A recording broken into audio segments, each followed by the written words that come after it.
आज जो हमने चीज़ पढ़नी है उसका नाम है operational amplifier op amp as non inverting amplifier. यानी कि ऑपरेशनल एम्पलीफायर जिसे हम शॉर्टली ओपी एम्प भी कहते हैं, आज उसको हम नॉन इन्वर्टिंग एम्पलीफायर के तौर पर इस्तेमाल करेंगे और देखेंगे। नॉन इन्वर्टिंग एम्पलीफायर के तौर पर इस्तेमाल करने का मतलब क्या है, ये मैं यहाँ पे लिख चुका हूँ। इसको हम पढ़ते हैं फिर समझते हैं कि op amp is used as non inverting amplifier meaning that the output signal is in phase zero phase shift with the input signal. यानी कि नॉन इन्वर्टिंग एम्पलीफायर के तौर पर इस्तेमाल करने का मतलब कि जो इनपुट सिग्नल हम देंगे, फर्ज करिए ये सिग्नल हमने दिया है ओपीएम को, उसने उसको एम्पलीफाई किया, यानी कि उसका एम्पलीट्यूड जो कि अगर आप देखें ये वाला एम्पलीट्यूड होता है, ये पहले इतना था, अब एम्पलीट्यूड बढ़ गया, यानी इसकी एम्पलीफिकेशन इसको कहते हैं, ये एम्पलीफिकेशन होगी। लेकिन जैसे एम्पलीफिकेशन, सिर्फ एम्पलीफिकेशन हुई और कुछ नहीं हुआ। अगर आप देखें तो यहाँ पर इस वेव सिग्नल का जो ये पॉइंट है, ये हम कहते हैं कि इसका फेस पॉइंट क्या है, ये ज़ीरो एंगल पर है, यानी ये ज़ीरो एंगल है, इसका फेस ज़ीरो है। जब क्यों, क्योंकि यहाँ से ऊपर जा रही है वेव, जबकि ये नीचे जा रही है, तो इसको हम कहते हैं कि ये फेज वेन 180 है। लेकिन अगर आप इधर देखें जो सिग्नल एम्पलीफाई होकर आया है, उसका भी ये ज़ीरो है, ये 180 है, क्योंकि यहाँ से वेव ऊपर और यहाँ से वेव नीचे जा रही है। तो इसका मतलब है फेस के अंदर कोई फ़र्क नहीं आया, जस्ट एम्पलीफिकेशन हुई है। इसी को तो हम नॉन इन्वर्टिंग एम्पलीफायर कहते हैं।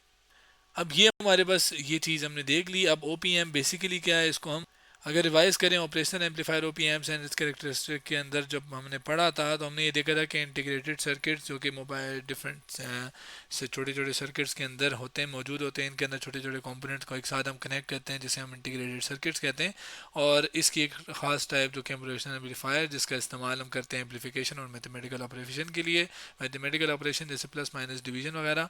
तो इसके अंदर बेसिकली ये हमने देखा था, और साथ साथ इसका सिंबल कि इसके अंदर, और साथ सिंबल के साथ साथ इसके दो इनपुट एक आउटपुट और दो पावर सप्लाई आप कनेक्ट करते हैं। दो इनपुट में से जो प्लस वाला है उसको नॉन इन्वर्टिंग इनपुट कहते हैं, जो कि माइनस वाला इन्वर्टिंग इनपुट। नॉन इन्वर्टिंग मतलब वही बात कि हम जो एम्पलीफिकेशन हो रही है लेकिन उसके अंदर कोई फेस की तब्दीली नहीं आ रही। लेकिन इन्वर्टिंग इनपुट पे जब सिग्नल हम अप्लाई करते हैं तो आपके पास वो 180 फेस शिफ्ट आ जाता है, जैसे ये है। इसके बाद हमने इसकी करेक्टरिस्टिक के बारे में बात की थी, तो वो करेक्टरिस्टिक होगी, और यहाँ पर आपके पास ओपन लूप गेन के बारे में भी बात की थी। अब इस चीज़ को मतलब इस्तेमाल ओपीएम को नॉन इन्वर्टिंग के तौर पर इस्तेमाल करने के लिए जो सर्किट हम डायग्राम बनाएंगे वो ये होगी, इसको एक्सप्लेन करते हैं। इसके अंदर अगर आप देखें तो ये ओपी एम्प है, जिसको मैं यहाँ पे लिख लेता हूँ। ये आपके पास क्या है, ये एक ओपी एम्प है, ज़ाहिर है ये इसके इनपुट, ये आउटपुट और ये पावर सप्लाई जो हम कनेक्ट करते हैं। इसके अंदर अगर आप देखें तो माइनस वाला जो कि एक आपके पास इन्वर्टिंग इनपुट होता है, वो आपके पास ग्राउंड हमने किया हुआ है, तो ये आपके पास क्या है, ये ग्राउंड हुआ हुआ है। कौन, ये ग्राउंड का सब में निशान होता है, ये इन्वर्टिंग इनपुट है जो कि ग्राउंड हमने किया हुआ है। जबकि इसके साथ ये एक चीज़ कनेक्ट की है जिसे हम रेजिस्टेंस कहते हैं। रेजिस्टेंस क्या है, ये रेजिस्टेंस है। रेजिस्टेंस क्या है, ये जब करंट फ्लो करता है, यानी चार्जेस फ्लो करते हैं जिसे हम करंट कहते हैं, तो उसको रुकाव, उसके लिए रुकावट जिसके और रेजिस्टेंस बेसिकली डालती है, तो इसको हम कहते हैं, कह सकते हैं कि resist to flow of current, यानी रुकावट किसके लिए, फ्लो ऑफ करंट के लिए। तो अगर आप यहाँ पे देखें तो ये एक रेजिस्टर कनेक्ट है जो कि रेजिस्टेंस जिसकी R1 कह देते हैं हम, और यहाँ पर अगर आप देखें ऊपर, ये अगर आप देखें तो यहाँ पर दूसरी रेजिस्टेंस कनेक्ट है, इसको R2 कह देते हैं। अब ये एक इनपुट की बात की, दूसरा प्लस जो कि हमारे पास होता है कौन सा, नॉन इन्वर्टिंग वाला, जिसको मैं यहाँ पे साथ ही लेबल भी कर देता हूँ कि ये आपके पास क्या है, ये नॉन इन्वर्टिंग इनपुट है। चूँकि हम अपनी सिग्नल नॉन इन्वर्टिंग के तौर पर इस्तेमाल करना चाह रहे हैं, तो ये जो सप्लाई या सोर्स जिसने सिग्नल देना है, उसको हमने इस नॉन इन्वर्टिंग के साथ कनेक्ट कर दिया। यानी कि यहाँ पर आपके पास जो इनपुट होगी वो यहाँ पर होगी, जिसको मैं वी आई एन कह देता हूँ, ये होगी। और वी, वही आई एन जो है वो असल में वी प्लस के तौर पर एक्ट कर रही है। यानी मैं कह सकता हूँ कि वी प्लस और वी जो इनपुट है वो आपस में क्या है, बराबर है। तो ये आपके पास ये हो गया, ठीक हो गया। जबकि यहाँ पर अगर आप देखें तो ये आपके पास क्या है, आउटपुट वाला पॉइंट है, और इसके क्रॉस वोल्टेज भी ओ मैं कह रहा हूँ, जो कि आउटपुट वोल्टेज होगी, जो कि मैं यहाँ पर लिख भी रहा हूँ। जबकि ये वी आई एन क्या है, ये भी चले मैं लिख ही देता हूँ साथ कि ये क्या है, ये इनपुट वोल्टेज है। अब बेसिक सारी चीज़ें हमने देख ली हैं सर्किट की, अब ज़रा इसकी वर्किंग पे आते हैं। अब वर्किंग की तरफ आने से पहले ज़रा मैं एक चीज़ जो कि मैं इन दो, इस V प्लस और ये आपके पास V माइनस है, इसको हम ज़रा, जो कि इसके क्रॉस वोल्टेज जो कि इन्वर्टिंग वाला, नॉन, हाँ सॉरी, इन्वर्टिंग वाला वोल्टेज और ये नॉन इन्वर्टिंग, इसके दरमियान जो एक रिलेशन है इनपुट के साथ वो होगा, वो मैं ज़रा आपको ऑपरेशनल एम्पलीफायर एंड कैरेक्टरिस्टिक के अंदर जो लास्ट में हमने चीज़ पढ़ी थी ओपन लूप गेन के अंदर, उससे रिलेट करता हूँ। उसके अंदर हमने क्या किया था कि ओपन लूप गेन जब पावर सप्लाई कनेक्ट ना हो तब कितना आउटपुट मिलता है इनपुट के लिहाज से, तो ये था। और वो हमें पता था, हमने देखा था कि वो काफ़ी हाई होता है। हाई होने का मतलब कि वी इनपुट हाई कब कब हो सकता है, या तो आउटपुट बहुत ज़्यादा आ रही हो, या आपके पास छोटे इनपुट पे बहुत ज़्यादा आउटपुट आ रही हो। तो यानी मैं कह सकता हूँ कि ये वाली वैल्यू बहुत कम होगी, तकरीबन तकरीबन ज़ीरो के बराबर होगी, जिसको मैं कह देता हूँ कि अप्रोक्सीमेटली मैं कह देता हूँ कि ये वी आई एन जो है ये तकरीबन तकरीबन जो इनपुट हम देंगे किसी एक को भी, तो वो आपके पास ज़ीरो के बराबर है। वी आई एन है क्या, वी आई एन है basically V plus V minus, और ये तकरीबन ज़ीरो के बराबर है। अब ये वी माइनस को मैं उधर ले जाऊँ तो वी प्लस सिमिलर आप कह लें, या तकरीबन तकरीबन इक्वल टू, जिसको हम ये कह लेते हैं अप्रॉक्सीमेटली, तो ये साइन होता है। ठीक है, तो अगर इनपुट बहुत कम है तो हम कह सकते हैं कि जितना आपके पास ये वोल्टेज है उतना यही वोल्टेज है, यानी दोनों वोल्टेजेस एक किस्म के नॉन इन्वर्टिंग और इन्वर्टिंग वोल्टेज आपस में क्या है, बराबर है। याद रखिएगा ये कब, जब ओपन लूप गेनो बहुत ज़्यादा हो, वो होती है और इसके साथ साथ छोटे इनपुट यानी बहुत तकरीबन ना होने के बराबर इनपुट, जीरो इनपुट, तकरीबन तकरीबन जीरो इनपुट पे हमारे पास ये दोनों बराबर होंगे। अब यही चीज़ हम इस्तेमाल करते हैं इधर।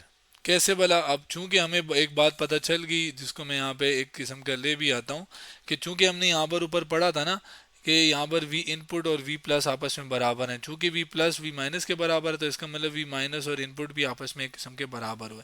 तो मैं ये बात यहाँ पर लिख के ला सकता हूँ क्या, कि since the O P O M has very high gain, चूंकि हमें पता है कि इसकी बहुत हाई गेन होती है, तो voltage at the inverting input, जो कि इन्वर्टिंग इनपुट माइनस वाला voltage, is nearly equal to voltage at non inverting input. ठीक है, जो कि हमने यहाँ पे देखा, हमने समझा भी कि कैसे, कि दोनों वोल्टेज नियरली बराबर होते हैं, और चूंकि आपके पास वी इनपुट और वी प्लस आपस में बराबर है, तो मैं इस वी नेगेटिव को भी कह सकता हूँ कि ये भी तकरीबन तकरीबन वी इनपुट के ही बराबर है।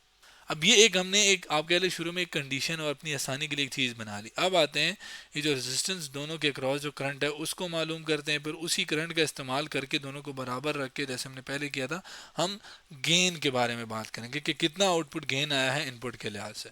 अगेन जैसे हमने रेजिस्टेंस को मालूम कर, रेजिस्टेंस के क्रॉस करंट जो कि फ्लो ऑफ चार्जेस है उसको मालूम करने के लिए ओम्स लॉ की मदद ली थी, इस बार भी हम वही करेंगे।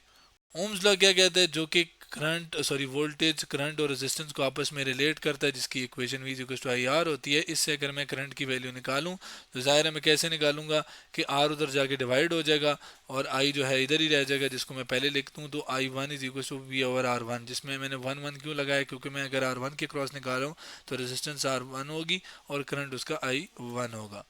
अब अगर आप देखें तो ये चूंकि ग्राउंड है तो यहाँ पर मैं V G is equals to, जो कि ग्राउंड का मतलब वी जी, तो ये वी जी पॉइंट है। ठीक है, जो कि वोल्टेज ये है। यहाँ पर क्या है, यहाँ पर वी माइनस है। अब इसके क्रॉस पोटेंशियल डिफरेंस निकालने के लिए मैंने क्या करना है, मैंने इन दोनों को माइनस करना है। तो V G minus V minus, तो ये V G minus V minus और नीचे आर वन आ गया। चूंकि वी जी की वैल्यू ज़ीरो है तो मैं यहाँ पर लिख सकता हूँ ज़ीरो और माइनस वी माइनस और ये आर वन, जिसको जीरो का मैं लिखूँ या ना लिखूँ एक ही बात है। तो आपके पास जो आई वन है इसके क्रॉस करंट है वो V I minus over R one आ गया। तो ये हमारे पास एक चीज़ होगी। अब सिमिलर तरीका जो कि ओम्स लॉ का इस्तेमाल करके, इसी इक्वेशन का इस्तेमाल करके, लेकिन अब आर टू के लिए हम करेंगे। उसके लिए मैं नया स्लाइड पे आ गया हूँ जिसमें करंट थ्रू आर टू के लिए मैं वही फार्मूला, लेकिन अब ये वी आई टू हो गया। ठीक है, और वोल्टेज जो है वो इसके क्रॉस होगा। ठीक है, अब अगर आप देखें तो इसमें भी अगर हम पोटेंशियल डिफरेंस की बात करें जो कि आर टू के क्रॉस है, तो वो आपके पास क्या है कि एक साइड पे वी ओ है जिसको ये वी ओ कह रहे हैं, जबकि एक साइड पे वी माइनस है। तो वी माइनस यानी दिस माइनस दिस, तो V minus minus V O, जबकि नीचे आर टू आ जाएगा। अब v माइनस क्या है, v माइनस है v प्लस के बराबर, और v प्लस और ये सारे किसके बराबर थे, ये बराबर थे इनपुट के बराबर, जो कि ऊपर हमने देखा था। यहाँ पर मैं अगर दिखा भी दूँ, ये देखिए वी प्लस वी माइनस ये सारे बराबर थे वी इनपुट। तो मैं क्या करता हूँ कि मैं इसकी जगह चले मैं इसको नीचे लिख लेता हूँ, और वी आई एन की जगह, वी माइनस की जगह मैं वी आई एन लिख देता हूँ, यानी इनपुट यानी I two as it is आ जाएगा। वी माइनस की जगह वी आई एन आ गया, minus V O divided by R two as it is. ठीक है, यहाँ पर अब जैसे हमने देखा था कि यहाँ पर इन दोनों के दरमियान कोई खास करंट नहीं जाएगा, तो हम कह सकते हैं कि ये दोनों करंट जो हैं ये आपस में बराबर होंगे। बिल्कुल वही एक्सप्लेनेशन जो कि मैं आपको जो पहले हमने देखा था यहाँ पर इसमें दे देता हूँ, दिखाता हूँ कि यहाँ पर हमारे पास क्या था कि इन दोनों करंट को हमने इक्वल रखा था, क्योंकि इन दोनों के दरमियान करंट ना होने के बराबर था। तो मैं कह सकता हूँ कि since no current flows through op amp in inputs जो कि इनपुट टर्मिनल्स हैं, तो हम कह सकते हैं कि I1 और I2 क्या हैं, आपस में बराबर हैं। अब ज़ाहिर है बराबर होने का मतलब क्या है कि मैं I1 की वैल्यू जो कि ऊपर मैंने निकाली जो कि -V/R1 थी, और I2 की वैल्यू जो कि ये थी, इसको मैं यहाँ पर डाल देता हूँ क्योंकि मैं ये देखिए डाल दी मैंने, ठीक है, एग्जैक्ट वही चीज़ है। अब इसको सॉल्व करते हैं। सॉल्व के लिए मैं नई साइड पे आ गया हूँ। इस R2 को उधर मल्टीप्लाई करते हैं तो ये आपके पास हो जाएगा -R2 और डिवाइडेड बाय क्या हो जाएगा R1, जबकि इक्वल टू हमारे पास क्या आएगा कि ये VIN जो है इधर आके डिवाइड हो जाएगा, VIN और VIN ऊपर वाला ये, और साथ -VO। अब इसको अलग अलग डिवाइड करते हैं। उसके लिए मैं R2 को एज इट इज़ लिख देता हूँ, जो कि सॉरी R2 ओवर R1 को एज इट इज़ लिख देता हूँ, जिसको हमने नहीं छेड़ना। जबकि VIN जब इससे डिवाइड होगा तो ये आ जाएगा, ये हमारे पास ये, जबकि माइनस ये VO डिवाइडेड बाय VIN हो जाएगा। इसमें अगर आप देखें तो ये VIN है, ये VIN आपस में कैंसिल हो जाएंगे, यहाँ पे रह जाएगा 1। अब ये वाला माइनस के साथ है, ये मैं उधर ले जाता हूँ और इस माइनस वाले को इधर ले आता हूँ, तो हमारे पास एक इक्वेशन बनेगी VO ओवर VIN, जबकि ये प्लस होके R2 ओवर R1 बन गया। अब मैंने ऐसा क्यों किया, क्योंकि अगर आप इधर देखें तो ये कितना वोल्टेज गेन हुआ है आउटपुट पे आया कितना इनपुट के लिहाज से, तो ये तो बिल्कुल वही चीज़ थी क्या, ओ क्लोज लूप गेन। ये चीज़ भी हमने इधर पढ़ी थी, क्लोज लूप गेन, जो कि V आउटपुट कितना आउटपुट मेरा इनपुट के लिहाज से, जिसे हमने G से डिनोट किया था। तो लेफ्ट साइड पे आपके पास G आ गया, राइट साइड पे बाकी जो है मैं उसको एज इट इज़ लिख लेता हूँ, तो ये मैंने यहाँ पर लिख लिया। अब अगर आप देखें तो ओ जो ये है जिसको मैं चलें G को भी लेबल कर लेता हूँ, जो कि क्या है हमारे पास क्लोज लूप गेन। तो ये अगर आप देखें तो ये R2 और R1 पे बड़ा डिपेंड करता है, और अगर आप देखें तो जो मर्जी R2 की वैल्यू है वो पॉजिटिव ही होगी, R1 की भी वैल्यू पॉजिटिव होगी, ये भी प्लस है, दोनों आपस में 1 के साथ प्लस होंगे, तो ओवरऑल क्लोज लूप गेन क्या आएगा, प्लस आएगा। जबकि हम यहाँ पर ओपन लूप गेन देख क्लोज लूप गेन देख रहे थे, सॉरी वो नेगेटिव आ रहा था, नेगेटिव साइन, जिसका मतलब था कि फेज शिफ्ट हो रहा था। यहाँ पे प्लस आने का मतलब कि यहाँ पे कोई फेज शिफ्ट नहीं हो रहा, तो बिल्कुल हमने जो कैलकुलेशन किया बिल्कुल ठीक किया। तो यहाँ पर अगर देखें तो कोई फेज शिफ्ट नहीं हो रहा, तो ये आपके पास इक्वेशन एक किस्म की सही आई है।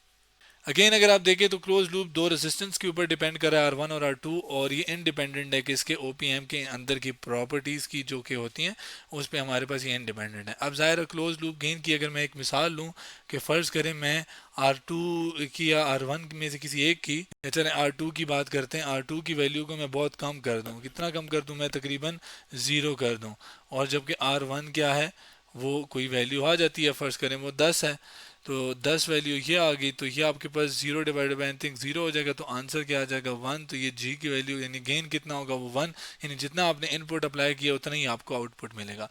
तो R2 बड़ा अहम है, इसकी वैल्यू बढ़ाएंगे तो ये वाली वैल्यू ज़्यादा होगी, ये वाली वैल्यू ज़्यादा होगी, 1 के साथ ऐड होगा, ओवरऑल G की वैल्यू ज़्यादा होगी और गेन भी ज़्यादा होगा, इनपुट देंगे वो ज़्यादा एम्पलीफाई होगा। और इसको क्लियर करने के लिए मैं R2 की वैल्यू फ़र्ज़ करें मैं 20 ले लेता हूँ और R1 की वैल्यू 10 और प्लस 1 कर देता हूँ। तो अगर आप देखें तो 10 1 ज़ार 10 2 ज़ार 2 प्लस 1 3, यानी G की वैल्यू क्या आई, G की वैल्यू आई 3, यानी 3 गुना, यानी जो आप इनपुट दे रहे हो वो 3 गुना बढ़ेगा विदाउट फेज शिफ्ट 180, सिर्फ उतना ही फेज होगा जितना पहले था।